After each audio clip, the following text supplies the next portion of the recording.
शिक्षक दिवस पर प्रदेश के सभी माता पिताओं से, बच्चों से और सभी अध्यापकों को मेरी मंगल कामनाएं हैं। परिस्थितियां थोड़ी अलग है, कोरोना का काल है जिसमें बच्चों की ऑनलाइन एजुकेशन हो रही है, तो सरकार ने जो सुविधा बच्चों को दी है उसका वो जल्दी से फ़ायदा उठाएं, अपने अध्यापकों से जुड़े रहें फ़ोन द्वारा, और जो उनकी क्लासें ली जा रही है ज़्यादा से ज़्यादा प्रश्न वो घर में सॉल्व करें और टीचरों को बताएं, क्योंकि टीचर कुछ जो है वो स्कूल में भी पहुंच रहे हैं। हम शिक्षक दिवस पर अपनी महान जो हमारी परंपराएं हैं, क्योंकि गुरु को यानी कि ईश्वर के बाद दूसरा माना गया है, हमारी शिक्षा का महान मूल्य हमें बताता है कि शिक्षा असत्य से सत्य की तरफ, अंधकार से प्रकाश की तरफ और मृत्यु से अमरता की तरफ ले जाती है। तो सभी विद्यार्थी शिक्षा के इन महान मूल्यों को ग्रहण करके शिक्षक दिवस पर आगे संकल्प लें कि हम विद्या ग्रहण करके हिमाचल प्रदेश का भारतवर्ष में नाम रोशन करेंगे। जय हिंद, जय भारत। नूरपुर की पंचायत बरडा के गांव धारसेर के वार्ड नंबर 1 में स्लेट नुमा कच्चे मकान में रह रहे राकेश कुमार के मकान की दीवार बारिश की वजह से गिर गई है। मकान गिरे लगभग 25 दिन हो गए हैं और पूरा परिवार डर के साए में है, क्योंकि बचा हुआ एक कमरा भी कभी भी गिर सकता है। राकेश सिंह की पत्नी कंचन देवी ने बताया कि मकान बारिश के कारण टूट चुका है और अब एक कमरे में रह रहे हैं जो कभी भी गिर सकता है। उन्होंने कहा कि उनकी इतनी भी हैसियत नहीं है कि मकान बना सके, इसलिए उन्होंने सरकार और प्रशासन से समस्या को हल करने का आग्रह किया है। जब इस बारे में नूरपुर के तहसीलदार विपिन वर्मा से बात की गई तो उन्होंने बताया कि पटवारी ने मौके पर जाकर मौके का जायजा लिया है और सारी रिपोर्ट तैयार कर दी गई है। रिपोर्ट एसडीएम कार्यालय भेज दी गई है और शीघ्र ही राहत राशि प्रदान कर दी जाएगी। दिन पहले से टूटा था बारिश के कारण, इतनी गंदी बहार है। हम बच्चे के साथ है, जहाँ पे रहते हैं, ये पता नहीं कब गिर जाएगा, पता नहीं क्या होगा। मेरे छोटे छोटे बच्चे हैं, इनके साथ मैंने रहना होता है, डर डर के रहना पड़ता है और हमारी इतनी स्थिति नहीं है कि हम घर बना सके, तो हम क्या करें बताओ। हमने पंचायत सभी को बोला हमने कि आओ देखो, जहाँ पे कोई कुछ नहीं कर रहा है। 25 दिन हो गए।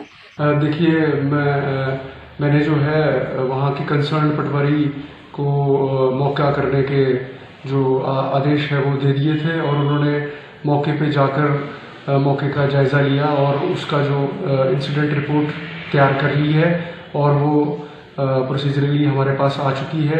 उसको हम रिलीफ केस के अकॉर्डिंग हमने उसको एसडीएम कार्यालय में भेज दिया है और शीघ्र ही हमें इससे राहत राशि प्रदान कर दी जाएगी। बाल विकास परियोजना द्रंग द्वारा उपमंडल स्तरीय राष्ट्रीय पोषण आहार सप्ताह के अंतर्गत सोमवार को एक कार्यक्रम का आयोजन पद्धर में किया गया। समारोह में एसडीएम पद्धर शिव मोहन सिंह सैनी मुख्य रूप से उपस्थित रहे। इस मौके पर उन्होंने कहा कि इस बार 1 सितंबर से 30 सितंबर तक पोषण माह के रूप में मनाया जा रहा है, जिसमें आंगनबाड़ी स्तर पर कई कार्यक्रम आयोजित किए जा रहे हैं। उन्होंने कहा कि इस अभियान का मुख्य उद्देश्य लोगों को कुपोषण और पौष्टिक आहार के बारे में जानकारी देना है। एसडीएम पद्धर ने आंगनबाड़ी और पर्यवेक्षकों को राष्ट्रीय पोषण आहार की शपथ दिलाकर एक जागरूकता रैली को हरी झंडी दिखाकर रवाना किया।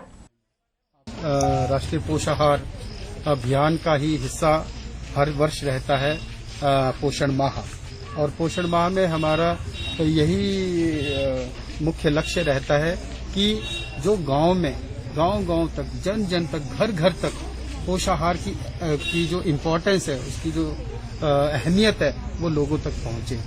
पोषण हमारे लिए कितना जरूरी है और जो भी उससे संबंधित बीमारियां हैं उससे भी हमारा बचाव, जो हमारे लोगों का जो है बचाव हो सके। मंडी जिला प्रशासन नशे के खिलाफ एक्शन मोड में है। प्रशासन ने जिला में नशे के दानव पर चौतरफा हमला बोला है। नशा मुक्त भारत अभियान के तहत गांव से लेकर शहर तक नशे के खिलाफ अलख जगाने के लिए छेड़े गए इस अभियान को जनता का भी खूब समर्थन और सहयोग मिल रहा है। जिला में सरकारी मशीनरी के साथ साथ ग्राम पंचायतों, स्वयंसेवी संस्थाओं, शिक्षण संस्थानों, महिला एवं युवक मंडलों के साथ ही समाज के प्रत्येक वर्ग का सहयोग लेकर नशा मुक्त भारत अभियान को तेज धार और रफ्तार दी गई है। नशे के दुष्प्रभावों को लेकर लोगों को जागरूक करने के लिए लघु रैलियां निकालने और लघु योग शिविर लगाने के अलावा युवाओं के लिए पेंटिंग्स, पोस्टर मेकिंग, भाषण और नारा लेखन कॉम्पिटिशन जैसे कार्यक्रम भी करवाए जा रहे हैं। इसके अलावा जिला भर में जन भागीदारी से भांग उखाड़ो अभियान भी छेड़ा गया है। है। नशा मुक्त भारत अभियान के तहत स्कूली बच्चे सोशल मीडिया के जरिए नशे के खिलाफ लड़ाई में अपनी भूमिका निभा रहे हैं। वे सोशल साइट्स पर नशे के विरुद्ध कविताएं, भाषण और खुद के बनाए पोस्टर शेयर करके मुहिम को आगे बढ़ाने में अपना योगदान दे रहे हैं। मैं नशा मुक्ति अभियान के ऊपर स्लोगन बना रहा हूं और उससे युवा पीढ़ी को जागरूक कर रहा हूं। इस नशे की लत ने कैसा ये हाल कर दिया, कितनों की जिंदगियां बर्बाद कर दिया, बिखेर दिए हंसते परिवारों को, खुशियों को हमारी गिरफ्त से आज़ाद कर दिया, माता पिता से दूर बच्चों का प्यार कर दिया, जन्मदाताओं के एहसानों का संहार कर दिया, खुशियाँ छीन कर इस जिंदगी की गमों के नाम कर दिया। इस नशे की लत ने कैसा ये हाल कर दिया। 2 विधानसभा क्षेत्रों जोगिंदरनगर को धर्मपुर से जोड़ने वाले पुल का निर्माण कार्य 60% पूरा हो गया है।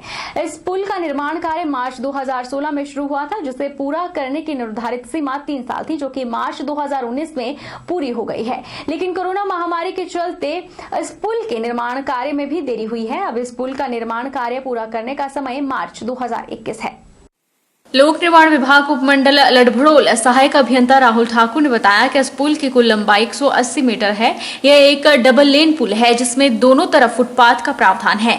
इस पुल के निर्माण कार्य में कुल लागत 22.85 करोड़ रुपए है। पुल का निर्माण कार्य मार्च 2016 में शुरू हुआ था, जिसे पूरा करने की निर्धारित सीमा 3 साल थी, जो कि मार्च 2019 में पूरी हो गई है। लेकिन कोरोना महामारी के चलते इस पुल के निर्माण कार्य में भी देरी हुई है। अब इस पुल का निर्माण कार्य पूरा करने का समय मार्च 2021 तक है। यह पुल विधानसभा क्षेत्र जोगिंदरनगर से धर्मपुर को जोड़ेगा, जिससे क्षेत्र की जनता को फायदा मिलेगा। उन्होंने कहा कि इस पुल के बनने से लड़भड़ोल से संधौल की दूरी मात्र 16 किलोमीटर और लड़भड़ोल से सियोह की दूरी मात्र 12 किलोमीटर रह जाएगी। सांडा पुल, जो कि लोक निर्माण विभाग के द्वारा सांडा पत्तन जगह पर बनाया जा रहा है, इसकी कुल लंबाई 180 मीटर है। ये हमारा डबल लेन पुल है, जिसमें दोनों साइड फुटपाथ का भी प्रोविज़न साथ में है। ये ब्रिज की कुल लागत 22.85 करोड़ है और ये ब्रिज कैंटिलीवर टाइप ब्रिज में हिमाचल का सबसे बड़ा पुल है, जिसमें कि हमारा 65 मीटर का एक तरफ का कैंटिलीवर है और 65 मीटर का ही दूसरी तरफ का कैंटिलीवर है। इस पुल का निर्माण कार्य मार्च 2016 में चालू हुआ था, जिसे कि पूर्ण करने की निर्धारित सीमा 3 साल थी, जो कि मार्च 2019 में पूरी हुई। परंतु किन्हीं कारणों से ये पुल थोड़ा डिले हो गया है। अभी हमारा रिवाइज टारगेट जो है इस पुल को कंप्लीट करने का, वो 31 मार्च 2021 है। ये जो हमारे इलाके में सांडा पत्तन में पुल का काम चला हुआ है, जो 23 करोड़ से बनने जा रहा है, ये हमारे इलाके के लिए और बहुत बड़ी फ़ायदे की बात है और विकास की बात है, क्योंकि हमीरपुर, ऊना, चंडीगढ़, होशियारपुर आदि अगर हमने जाना होगा तो जहां हमें बाया कांगड़ा जाना पड़ता था, वो बाया हमीरपुर संधौल से जाएंगे तो ये हमें लगभग 100 किलोमीटर का फर्क अंतर इसमें आएगा। वक्त तो चला है छोटे से ब्रेक का। ब्रेक के बाद फोन लौटेंगे, आप बने रहिए हमारे साथ।